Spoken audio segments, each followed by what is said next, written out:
नमस्कार, मैं हूं रंजीत कुमार और शुरू हो चुका है देश का मूड मीटर।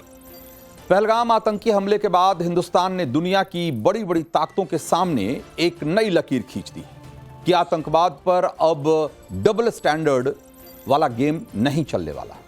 और अगर आतंक फैलाने के लिए पाकिस्तान गुनहगार है तो वो देश भी उतने ही अपराधी हैं जो पाकिस्तान की आतंकी हरकतों पर पर्दा डालते हैं। आतंकवाद के खिलाफ भारत की सख्त नीति इन दिनों दुनिया के हर मंच से गूंज रही, चाहे वो मंच एससीओ का हो या फिर ब्रिक्स का। ब्राजील में ब्रिक्स की बैठक के दौरान प्रधानमंत्री नरेंद्र मोदी ने आतंकवाद के मसले पर ऐसा प्रचंड रूप दिखाया कि पाकिस्तान के आका चीन को भी अपने सुर बदलने पड़ गए। पहलगाम आतंकी हमले के बाद ब्राजील में ब्रिक्स की बैठक के दौरान पहला ऐसा मौका आया जब पीएम मोदी का सामना चीन के किसी नेता से हुआ था और चीन की तरफ से इस बार राष्ट्रपति जिनपिंग की जगह प्रधानमंत्री ली कीयांग पहुंचे हैं। लेकिन प्रधानमंत्री मोदी ने ली कीयांग के सामने ही पहलगाम आतंकी हमले का मुद्दा जो है वो जोर शोर से उठाया और पुरजोर तरीके से उस पर अपनी बात रखी। पीएम मोदी ने साफ साफ कहा कि आतंकवाद की फंडिंग करने वाले, उसे बढ़ावा देने वाले और आतंकवादियों को सुरक्षित पनाहगाह मुहैया कराने वाले, इन सब से सख्ती से निपटने की जरूरत है। प्रधानमंत्री मोदी के निशाने पर वैसे तो आतंकी मुल्क पाकिस्तान था, लेकिन ऑपरेशन सिंदूर के दौरान पाकिस्तान को हर मुमकिन मदद देने वाले चीन को भी पीएम मोदी ने शब्द, जिस तरीके से उन्होंने अपनी बात रखी, उनके शब्दबान उनको जरूर चुभे होंगे। He underlined that the attack, the Pahalgam attack, terror attack, is an onslaught on the entire humanity. He also noted that those funding, promoting and providing safe havens to terrorists must be dealt with in the harshest terms. तो Brazil के Rio de Janeiro में आयोजित BRICS शिखर सम्मेलन में प्रधानमंत्री नरेंद्र मोदी पाकिस्तान और चीन का नाम लिए बगैर ही उन्होंने कहा कि आतंकवाद के पीड़ितों और समर्थकों को एक ही तराजू में नहीं तौला जाना चाहिए। आतंकवाद आज मानवता के लिए सबसे बड़ी चुनौती है और इसी के साथ यह भी कहा कि आतंकवाद के खिलाफ कार्रवाई में कोई समझौता नहीं होना चाहिए। इसके बाद ब्रिक्स महासम्मेलन में पहलगाम आतंकी हमले को लेकर एक ज्वाइंट डिक्लेरेशन जारी किया गया। ब्रिक्स देशों के इस ज्वाइंट डिक्लेरेशन में जम्मू कश्मीर के पहलगाम में 22 अप्रैल को हुए आतंकी हमले की कड़े शब्दों में निंदा की गई। ज्वाइंट डिक्लेरेशन में इस हमले का जिक्र करते हुए ऐसे आतंकवाद का एक तरीके से क्रूर और अमानवीय कार्रवाई बताया गया। भारत के लिए बहुत बड़ी कूटनीतिक कामयाबी है क्योंकि चीन की मौजूदगी में पहलगाम हमले पर इस तरह का ज्वाइंट डिक्लेरेशन आया है। यह इसलिए भी अहम है क्योंकि इससे पहले चीन ने कभी भी इस मुद्दे पर कोई सकारात्मक रुख नहीं दिखाया था। उल्टा वो हमेशा ही पाकिस्तान को यह कहकर उसका बचाव करता रहा है कि पाकिस्तान भी आतंकवाद का पीड़ित है। आपको याद होगा कि कुछ दिन पहले ही शंघाई यानी कि सहयोग संगठन जिसको कहते हैं एससीओ, उसकी बैठक में साझा बयान जारी करने का मामला फंस गया था क्योंकि पहलगाम हमले की निंदा इसमें नहीं की गई थी, जिस पर भारत ने कड़ा ऐतराज जताया था और भारत की ओर से रक्षा मंत्री राजनाथ सिंह वहां थे। और जब एससीओ के साझा बयान जारी करने की बात आई तो राजनाथ सिंह ने उस पर साइन करने से इनकार कर दिया और उन्होंने अपनी कलम रख दी थी क्योंकि इसमें पहलगाम हमले का जिक्र ही नहीं किया गया था। उल्टे बलूचिस्तान में आतंकी गतिविधियों का जिक्र करके पाकिस्तान को भी आतंक का या आतंकवाद का विक्टिम साबित करने की कोशिश की गई थी। भारत के कड़े रुख की वजह से एससीओ की बैठक बिना संयुक्त बयान के ही खत्म हो गई। लेकिन ब्रिक्स में आतंकवादी हमले के तौर पर पहलगाम का जिक्र करना एक तरीके से देखा जाए तो यह चीन के लिए एक झटके की तरह है क्योंकि चीन की जो मौजूदगी में संयुक्त घोषणा पत्र जारी होने का मतलब यह है कि भारत के आतंकवाद विरोधी अभियान की धार देखकर चीन को भी अपना रुख बदलना पड़ा है और वो भी इस बात को कबूल कर रहा है आज कि पहलगाम में जो हुआ वो एक निंदनीय और बहुत ही जघन्य आतंकवादी घटना थी। पाकिस्तान को एक्सपोज करने के मामले में भारत की ये बहुत बड़ी कूटनीतिक जीत है क्योंकि पाकिस्तान ये दुष्प्रचार करता आया है कि हिंदुस्तान की हुकूमत इस्लाम विरोधी है और इसी झूठ को फैलाकर उसने मुस्लिम बहुल तुर्की और अजरबैजान को अपने साथ मिलाया है। लेकिन भारत ने ब्रिक्स के प्लेटफॉर्म पर साबित कर दिया कि आतंकवाद का कोई धर्म नहीं होता और भारत की जंग किसी भी धर्म से नहीं। बल्कि धर्म के नाम पर आतंकवाद फैलाने वालों से, धर्म पूछकर गोली मारने वालों से। और ब्रिक्स में इसका सबूत भी दिखा। दुनिया में सबसे ज्यादा मुस्लिम आबादी वाला देश है इंडोनेशिया, उसको ब्रिक्स का पूर्ण सदस्य बनाने के लिए भारत ने पूरा साथ दिया, पूरा समर्थन दिया। और इस बार कजाकिस्तान, नाइजीरिया, मलेशिया, उज्बेकिस्तान, ये सारे देश जो कि मुस्लिम बहुल देश हैं, ये भारत की सहमति से ब्रिक्स में भागीदार देश के तौर पर शामिल हुए। भारत के इस स्टैंड के सामने पाकिस्तान का झूठ कहीं टिक नहीं पाए। आतंकवाद पर पाकिस्तान और चीन को मन भर सुनाने के बाद पीएम मोदी ने संयुक्त राष्ट्र संघ जैसे संगठनों को भी आईना दिखाया। उन्होंने कहा कि एआई के युग में जहां हर हफ्ते टेक्नोलॉजी अपडेट हो रही है, वहां ग्लोबल इंस्टीट्यूशन का 80 साल से एक बार भी अपडेट नहीं होना यह मंजूर नहीं है। और 21वीं सदी के सॉफ्टवेयर को 20वीं सदी के टाइपराइटर पर नहीं चलाया जा सकता। भारत के इस स्टैंड का असर भी दिखा। ब्रिक्स के ज्वाइंट डिक्लेरेशन में यूएनएससी यानी कि संयुक्त राष्ट्र सुरक्षा परिषद में सुधार और इसमें भारत और ब्राजील की भागीदारी बढ़ाए जाने की वकालत करने का जो फैसला है, उस पे रूस के साथ साथ चीन को भी सामने आना पड़ा। तो एक तरीके से देखा जाए तो ब्रिक्स में ही एक और मामले को लेकर पीएम मोदी ने चीन को अपना सुर बदलने को मजबूर किया। लेकिन सोशल मीडिया पर ब्रिक्स को लेकर एक अलग चर्चा चल रही है। कहा यह जा रहा है कि माना कि चीन ने थोड़ी देर के लिए अपना मन बदल लिया हो, लेकिन पीएम मोदी ट्रंप का मन कैसे बदलेंगे? दरअसल इधर ब्रिक्स की बैठक हुई और उधर ट्रंप ने एक ऐलान कर दिया। अमेरिकी राष्ट्रपति डोनाल्ड ट्रंप ने ब्रिक्स की नीतियों को अमेरिका विरोधी बताया और ब्रिक्स का समर्थन करने वाले देशों को कड़े लहजे में चेतावनी दे दी। ट्रंप ने ऐलान किया कि ब्रिक्स की अमेरिका विरोधी नीतियों के साथ जुड़ने वाले किसी भी देश को 10% ज्यादा टैरिफ देना पड़ जाएगा। पीएम मोदी इस चुनौती से कैसे निपट रहे हैं, जरा एक नजर उस पर भी डाली। तो ब्रिक्स देश, खासकर रूस और चीन, ब्रिक्स करेंसी लाने की पूरी तैयारी में थे, या ताकि अमेरिकी डॉलर के वैश्विक जो दबदबे को चुनौती दी जा सके। जाहिर है ट्रंप इससे और बुरी तरह चिढ़ जाते, इसलिए भारत ने यहां सतर्क रुख अपनाया और ब्रिक्स करेंसी को लेकर उस तरह का उत्साह नहीं दिखाया, लेकिन अपनी अपनी राष्ट्रीय मुद्राओं में व्यापार के ब्रिक्स के आइडिया का समर्थन किया। इस तरीके से उन्होंने ब्रिक्स की भी गरिमा रख ली। और जो अमेरिका को यह लग रहा है कि ब्रिक्स में अमेरिकी विरोधी नीतियों को हवा दी जा रही है या अमेरिका विरोधी एक ब्लॉक बनकर उभर रहा है, तो अमेरिका की जो ये चिंता है उसका भी उन्होंने निवारण किया। और दूसरा दाव देखिए, क्वाड और ब्रिक्स का जो संतुलन उन्होंने बनाने की कोशिश की है वो भी बहुत शानदार है। भारत ने, जो कि क्वाड का एक सदस्य है, अमेरिका, जापान, ऑस्ट्रेलिया और भारत का एक गुट है, जैसे ब्रिक्स जैसे जो देश हैं, जैसे ब्रिक्स है उसी तरीके से क्वाड भी एक संगठन है।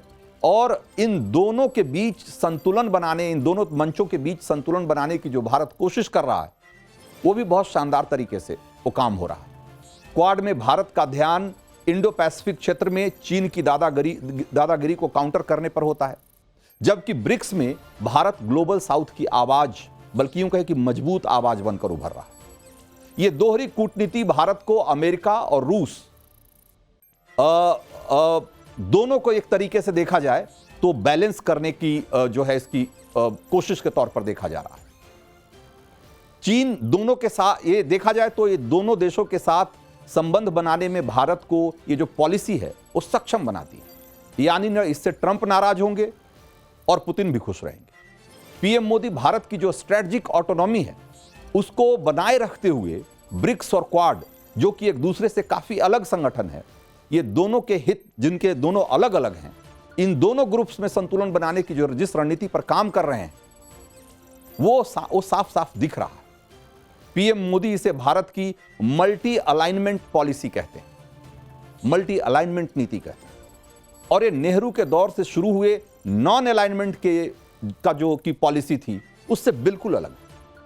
मोदी सरकार जिस मल्टी अलाइनमेंट नीति पर काम कर रही है, आगे बढ़ रही है, इसमें भारत किसी एक गुट के साथ नहीं, बल्कि अलग अलग देशों के साथ, अलग अलग प्रमुख शक्तियों के साथ संबंधों में एक संतुलन बनाए रखने की कोशिश करता है। और इसमें बहुत हद तक सफल भी रहा है। आपको याद होगा कि किस तरीके से रूस और यूक्रेन की जंग के दौरान और यहां तक कि कोविड के दौरान भी भारत ने जिस तरीके से रूस से तेल खरीदा, बावजूद इसके कि अमेरिका ने प्रतिबंध लगा रखा था, अमेरिकी सैंक्शन के बावजूद रूस से तेल खरीदना भारत ने जारी रखा और अमेरिका को इस बात के लिए उसने मना भी लिया कि इसको लेकर भारत पर कोई सैंक्शन न लगाया जाए।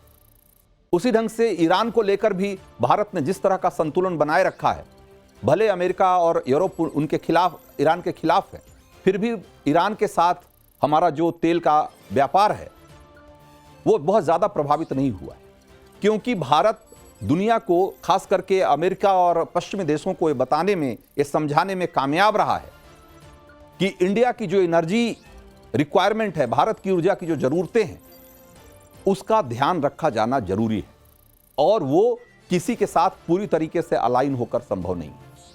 तो ऐसे कई मौकों पे, चाहे हथियारों की खरीद का मामला हो, कई ऐसे मौके आए हैं जब भारत ने अमेरिका और रूस दोनों के बीच संबंधों में एक संतुलन बनाए रखने की कोशिश की और उसमें सफल भी हुआ।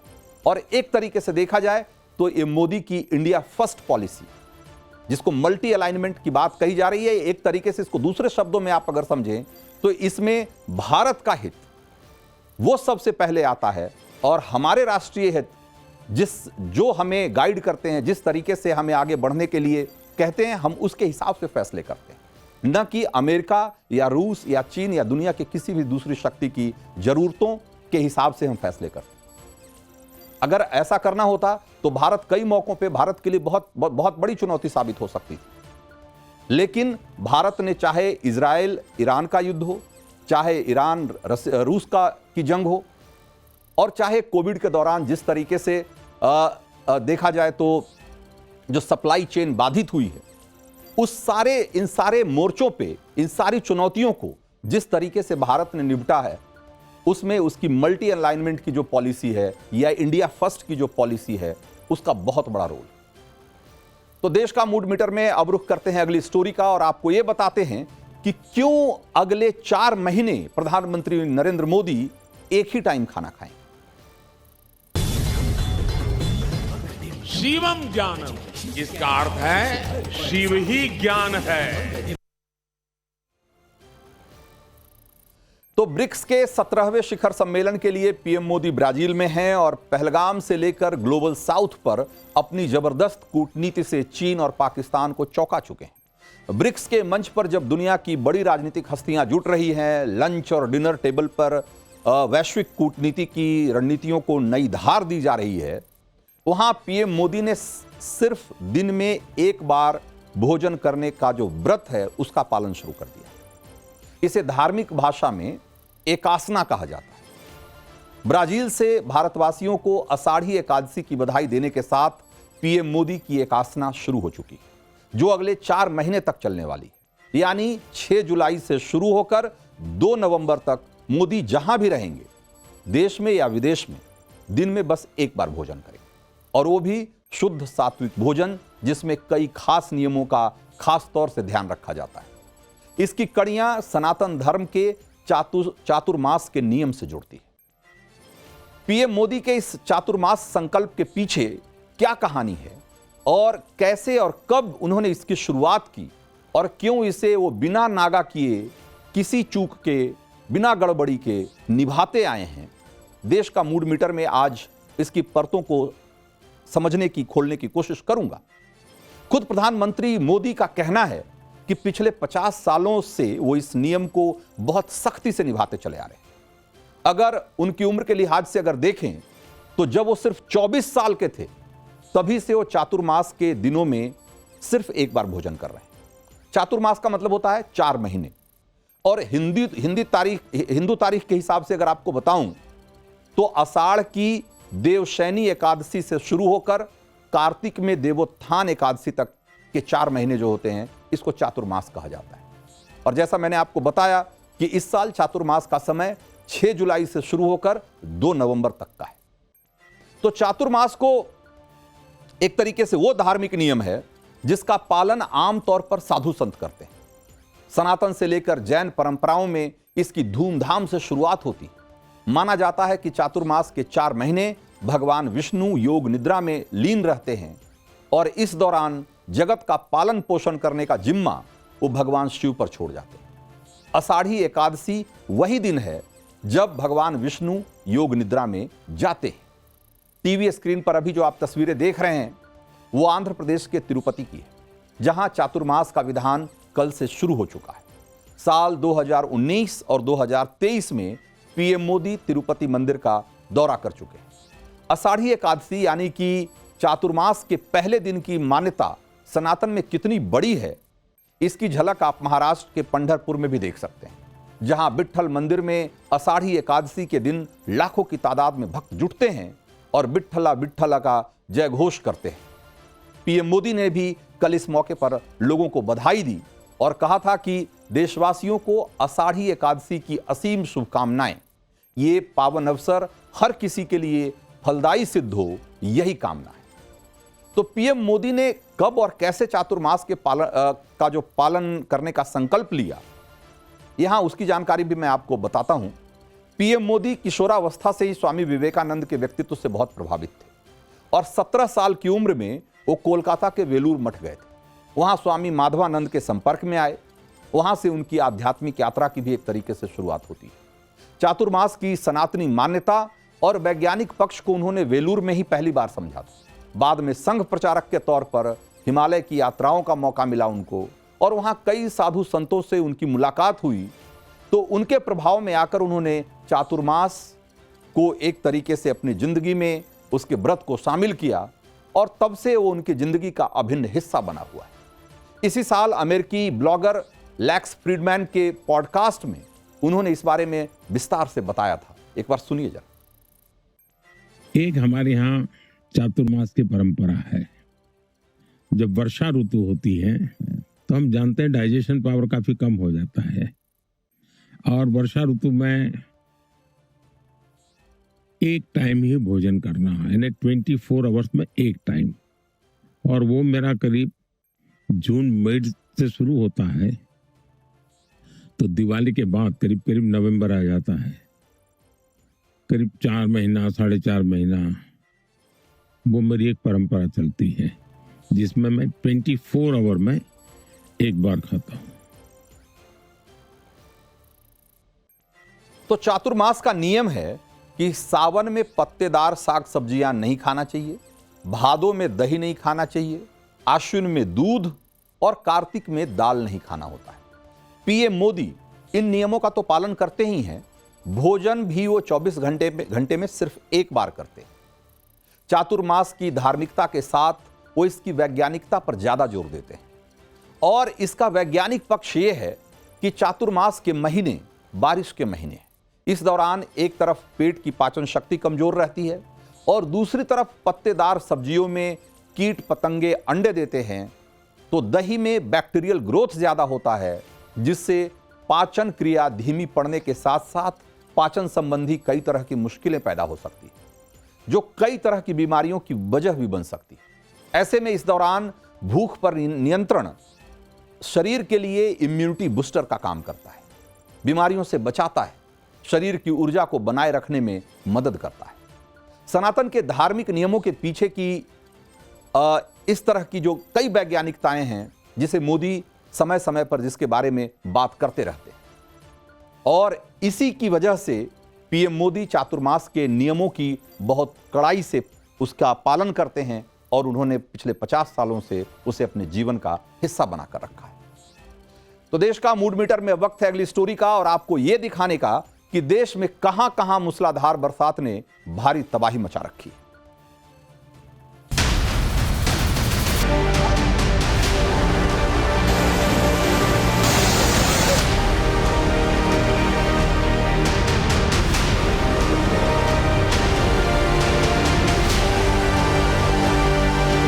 तो मानसून की बेहिसाब बारिश ने देश के ज्यादातर हिस्सों का हाल बेहाल कर दिया है। पहाड़ी राज्यों में बादल फटने से तबाही मची तो मैदानी राज्यों में लगातार हो रही बारिश से बाढ़ का खतरा मंडराने लगा है। हिमाचल प्रदेश से लेकर राजस्थान और उत्तराखंड से लेकर झारखंड तक मौसम की मार डरा रही। कहीं पूरी की पूरी सड़क बह गई है तो कहीं लैंडस्लाइड से सड़कें बंद हो गई। हिमाचल प्रदेश में 269 सड़कें बंद। हिमाचल में अभी भी बादल फटने का खतरा बना हुआ है। वहीं राजस्थान के कई जिलों में मूसलाधार बारिश से आम जनजीवन पूरी तरीके से अस्त व्यस्त हो चुका है। गुजरात के सूरत, नवसारी और छोटा उदेपुर में हालात सुधरने के नाम नहीं ले रहे। नवसारी में पूर्णा नदी पूरे उफान पर है और कई घरों में पानी घुस आया। कुछ इसी तरह के हालात मध्य प्रदेश के हैं, जहां 13 जिलों में बाढ़ की चेतावनी जारी की गई है। हरियाणा और उत्तर प्रदेश में भी आसमानी आफत एक तरीके से कहर बनकर टूटा है। तो मूसलाधार बारिश के चलते नदी, नाले और झरने सब उफान पे हैं। झारखंड के रामगढ़ की इन तस्वीरों को जरा देखिए, जहां मां छिन्नमस्ता देवी के दर्शन करने आया एक श्रद्धालु भैरवी नदी के तेज बहाव में फंस गया। श्रद्धालु ने बहुत देर तक नदी के बीचों बीच चट्टान को पकड़कर अपने आप को बचाए रखा, संभाले रखा। आसपास के दुकानदारों ने उसके बाद उसे बचाने का अभियान शुरू किया और करीब 1 घंटे की कड़ी मशक्कत के बाद रस्सी के सहारे उसे सुरक्षित उफनती नदी से बाहर निकाला गया। बुजुर्ग श्रद्धालु अपने परिवार के साथ मां छिन्नमस्तिका देवी के दर्शन के लिए रजरप्पा आया था और दर्शन से पहले स्नान करने के लिए भैरवी नदी में उतरा और नदी की तेज के बहाव में कहिए एक तरीके से वो फंस कर रह गया।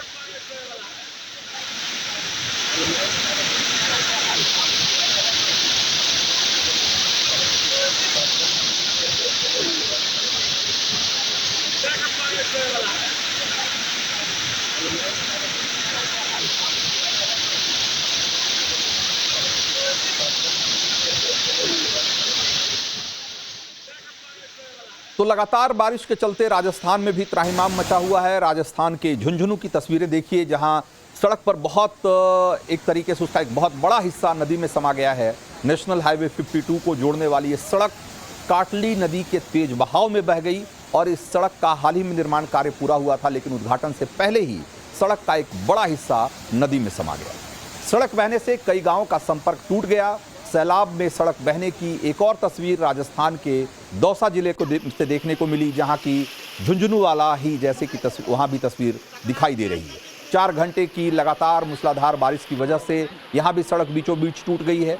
राजस्थान में इस बार अब तक 170 मिलीमीटर बारिश हुई है, जो कि देखा जाए तो सामान्य से 129% ज़्यादा है। राजस्थान के 2 जिलों में ऑरेंज और 22 जिलों में बारिश का येलो अलर्ट जारी किया गया है।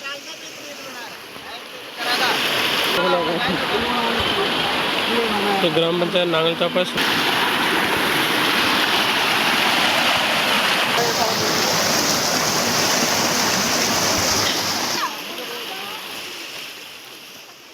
तो अब बात पहाड़ी राज्य उत्तराखंड की करते हैं, जहां अगले 48 घंटे भारी पड़ने वाले हैं। देवभूमि के उत्तरकाशी, टिहरी, बागेश्वर, देहरादून और रुद्रप्रयाग में भारी बारिश का रेड अलर्ट जारी किया गया है। उत्तराखंड में सबसे ज्यादा परेशानी लैंडस्लाइड की वजह से हो रही है। 4 धाम यात्रा के बीच लगातार पहाड़ दरक रहे हैं और मलबा आने की वजह से यमुनोत्री हाईवे सहित 67 सड़कें फिलहाल बंद हैं। रामनगर की तस्वीरें देखिए, जहां नाले में उफान आने की वजह से रामनगर हल्द्वानी रोड ब्लॉक हो गया है। वहीं रुद्रप्रयाग में अलकनंदा अपने रौद्र रूप में दिखाई दे रही है और नदी किनारे जो घर बने हुए हैं वहां भी बाढ़ का खतरा बढ़ता जा रहा है। नदी का जलस्तर जिस तरीके से बढ़ रहा है, उससे एक बार फिर तबाही की आशंका जताई जा रही है। तो सिर्फ हिंदुस्तान ही नहीं, दुनिया के कई दूसरे देश जो हैं इस वक्त कुदरत की मार झेल रहे हैं।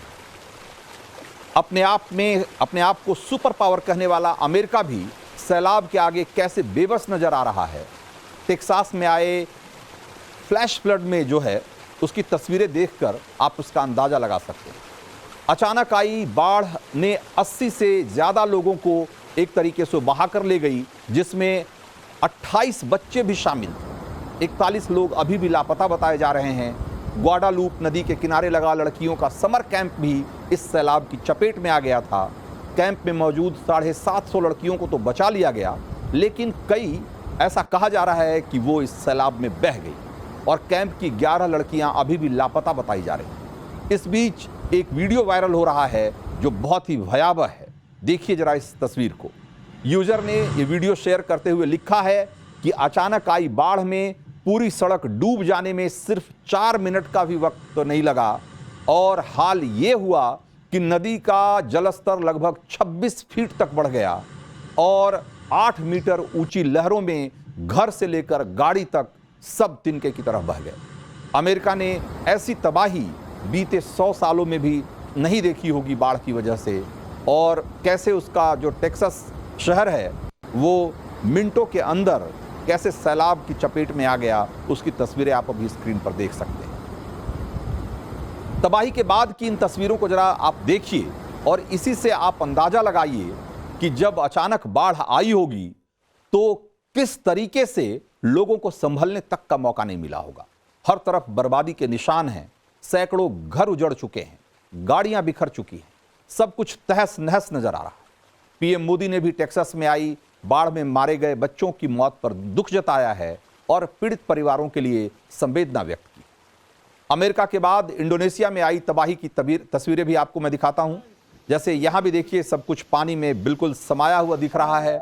इंडोनेशिया की राजधानी जकार्ता में भारी बारिश से हालात बेकाबू हो गए। घर से लेकर बाहर तक हर जगह पानी ही पानी नजर आ रहा है। सैलाब में कई गाड़ियां समा गई। हिंदुस्तान से लेकर इंडोनेशिया तक आसमानी आफत ने लोगों का कैसे जीना मुहाल कर रखा है, ये तस्वीरें उसकी बानगी है।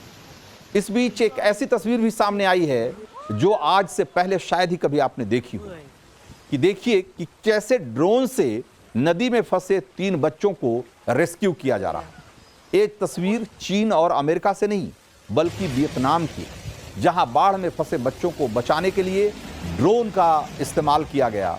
और आपको जानकर हैरानी होगी कि ये ड्रोन किसी रेस्क्यू टीम का नहीं बल्कि एक किसान का था, जिसकी मदद से फंसे हुए बच्चों को एयरलिफ्ट किया गया है। तो देश का मूड मीटर में अब आपको ये बताते हैं कि किस जिहादी बाबा की 100 करोड़ वाली खतरनाक साजिश सामने आई है और इस बाबा के इस खतरनाक खेल में और किसका किसका नाम सामने आ रहा है।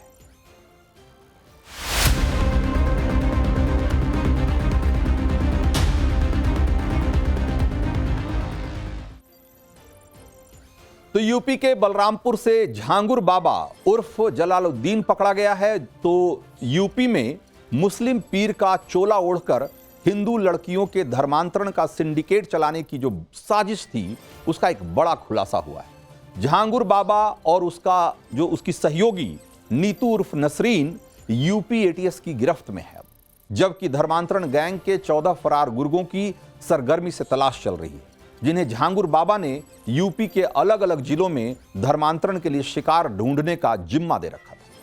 झांगुर बाबा उर्फ जलालुद्दीन कितने बड़े पैमाने पर इस जिहादी साजिश में जुटा हुआ था और कैसे इसके लिए उसे विदेशों से तगड़ी फंडिंग हो रही थी, एटीएस की छापेमारी में इसकी सारी कलई खुल गई और अब पूरे मामले की जांच में ईडी की भी एंट्री हो चुकी है। झांगुर बाबा ने फर्जी संस्थानों के नाम पर 40 से अधिक बैंक अकाउंट खुलवाए थे और इनमें करीब 100 करोड़ की फंडिंग का भी खुलासा हुआ है। उसमें 40 बार पाकिस्तान समेत जो इस्लामिक देशों की यात्राएं की गई थी झांगुर बाबा की तरफ से, अब इसकी भी जांच की जा रही। जांच एजेंसियों के अनुसार जलालुद्दीन खुद को हाजी पीर जलालुद्दीन बताता था और लड़कियों को बहला फुसलाकर जबरन उनका धर्मांतरण करवाता था। उसके टारगेट पर हिंदू लड़कियां होती थी। हर जाति की लड़कियों का रेट अलग अलग था और उनके रेट फिक्स करके रखे गए। धर्मांतरण की इस घिनौनी साजिश को किस चालाकी से अंजाम दिया जा रहा था कि आप उसको जरा समझिए कि उत्तर प्रदेश के ADG law and order Amitabh Yash की जब आप बात सुनेंगे तब आपको समझ में आएगा कि ये जो रैकेट था वो कितना बड़ा था और कितने शातिर तरीके से धर्मांतरण के इस काम को अंजाम दिया जा रहा था। सुनिए जरा। अलग अलग बिरादरी की लड़कियों के कन्वर्जन के लिए अलग अलग अमाउंट दलालों को दिए जाते हैं और साथ ही इनके इस गैंग द्वारा एक 40 से ज़्यादा अकाउंट्स खोले गए और उन अकाउंट्स में 100 करोड़ से ज़्यादा विदेशी फंडिंग प्राप्त हुई है। विस्तृत जांच के बाद एसटीएफ द्वारा एक मुकदमा पंजीकृत कराया गया जिसकी इन्वेस्टिगेशन एटीएस यूपी द्वारा किया जा रहा है।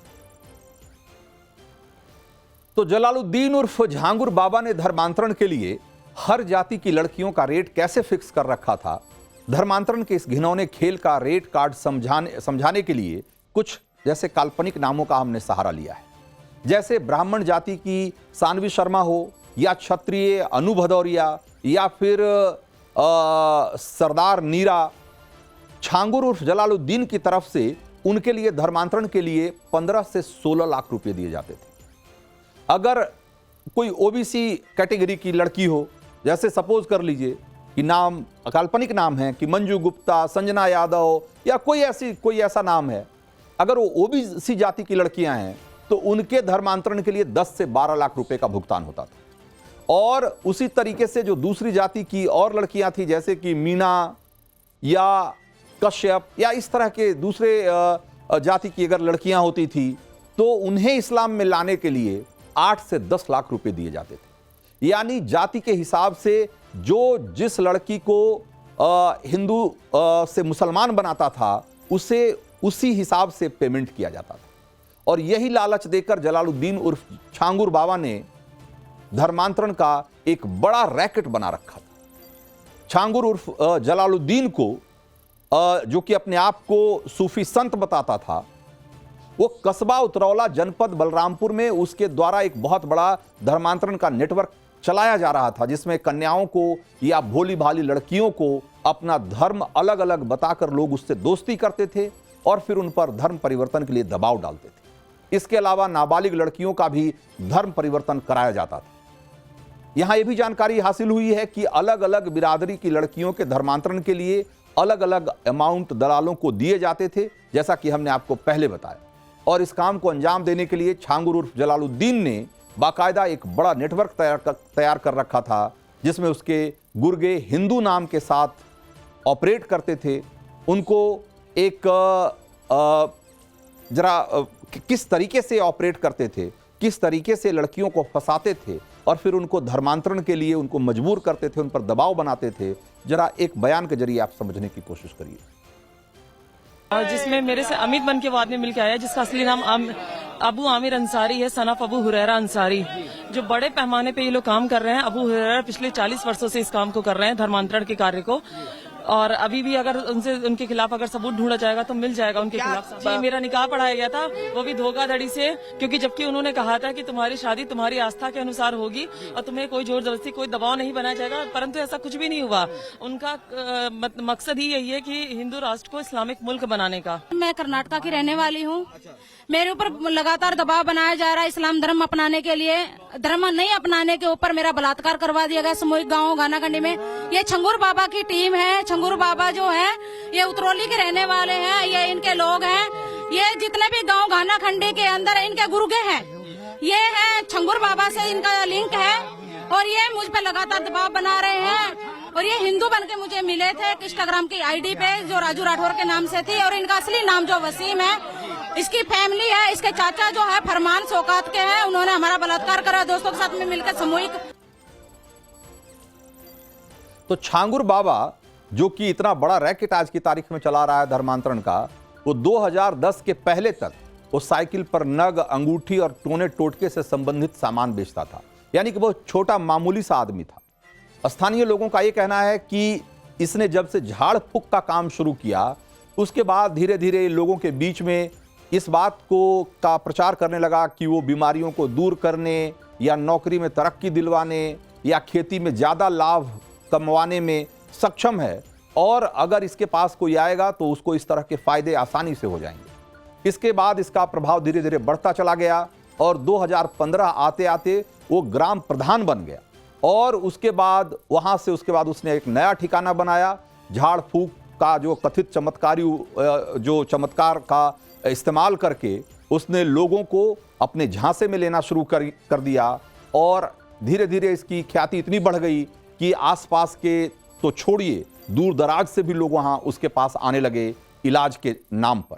और इलाज और समाधान के बहाने वो धीरे धीरे लोगों को पहले अपने प्रभाव में लेता, फिर उनको धर्म बदलने के लिए प्रेरित करता था। और इस साजिश के खुलासे पर अब संत समाज में भी एक तरीके से बहुत आक्रोश है, गुस्सा है। एक बार सुनिए लोग क्या कह रहे हैं। राष्ट्रीय एकता और अखंडता के विरुद्ध ये गजवा, ये हिंद वालों के सीधे युद्ध के शंखनाद हैं। अलग अलग मोर्चे हैं। कहीं आपको छांगुर बाबा के रूप में धर्मांतरण कराता हुआ कोई व्यक्ति दिख जाएगा तो कहीं सलाहुद्दीन के रूप में हथियारों का सप्लायर दिख जाएगा तो कहीं प्रवचन करता हुआ जाकिर नाइक दिख जाएगा। तो ये जो सारा तंत्र है वो हिंदुस्तान को खंडित करने का और शरिया के हिसाब से शासन चलाने का ये तंत्र काम कर रहा। तो इस तरह की खबरें तो पहले भी आती रही है कि किस तरीके से देश के अलग अलग हिस्सों में संगठित रूप से धर्मांतरण का गिरोह चल रहा है और जिसके टारगेट पर हिंदू लोग होते हैं। और ये इस रैकेट के खुलासे से बात साबित हो गई है कि ये जो रैकेट है वो कोई छोटे मोटे रैकेट नहीं बल्कि 100 करोड़ का रैकेट है, जिसका कि एक ही मकसद है, एक ही टारगेट है कि ज्यादा से ज्यादा संख्या में हिंदुओं का धर्मांतरण करवाना। और इस बीच एक बड़ी खबर आ रही है बिहार से, और बिहार से खबर यह है कि पूर्णिया में 5 लोगों की हत्या कर दी गई है। एक ही परिवार के 5 लोगों को जिंदा जला दिया गया है और पिटाई के बाद सभी लोगों को जिंदा जलाया गया। झाड़ फूंक के शक में हत्या की आशंका जताई जा रही है और पुलिस ने इस मामले में 2 लोगों को गिरफ्तार किया है। ये जो हम आपको तस्वीरें दिखा रहे हैं ये पूर्णिया की तस्वीरें हैं, जहां पर कि एक ही परिवार के 5 लोगों को जिंदा जला दिया गया